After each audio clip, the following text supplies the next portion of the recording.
आज आपण बघतोय इडलीच्या पिठाचे छोटे छोटे म्हणजे मी उत्तप्प्यासारखे इडलीसारखे करणार आहे। ह्याला असा हा तवाच आहे आणि ह्याला असे छोटे छोटे कप्पे आहेत इडलीसारखे। तर लहान मुलांना असं छान वाटतं दिलं की, आणि कधी कुठे जायचं असेल बाहेर वगैरे तर असं छोटे छोटे करून घेतले की खायला पण बरं पडतं। आता हे इडलीचं पीठ आहे, त्याच्यात मी कांदा कोथिंबीर सगळं घातलेलं आहे आणि हे आता ह्याच्यामध्ये आपण घालणार आहोत आणि छोटे छोटे उत्तप्पे म्हणा किंवा इडली पण म्हणू शकतो आपण, फ्राईड इडली। तर ही ह्याच्यामध्ये खूप छान होते आणि लागते पण खूप छान, मुलांनाही खूप आवडते। तर असे मी हे घालून घेतले, मधल्या ह्याच्यात शेवटी घालते कारण मधलं जास्त तापलेलं असतं। आता हे घातले, आता ह्याचा गॅस चालू करते आणि ह्याला झाकण देऊन 1-2 मिनटं झाकण देऊन ठेवणार आहे मी, आणि कशी आहे ते झाल्यावर मग आपल्याला समजेल।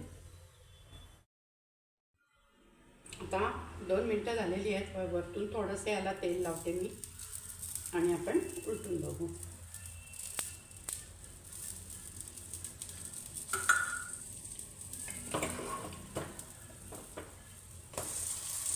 वा, मस्त खरपूस झालेलं आहे।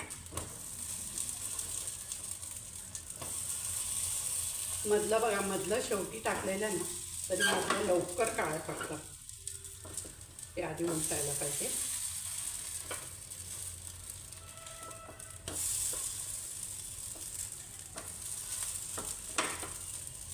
तर हे परत आपण 2 मिनटं ठेवूया।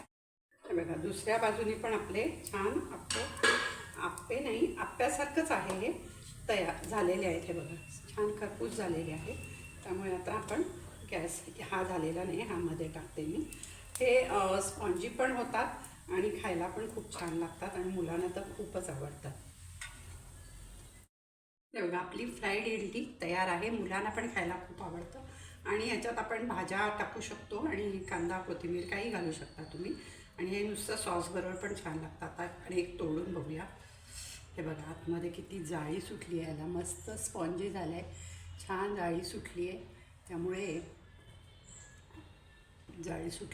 सॉफ्ट पण आहे आणि क्रिस्पी पण आहे। धन्यवाद।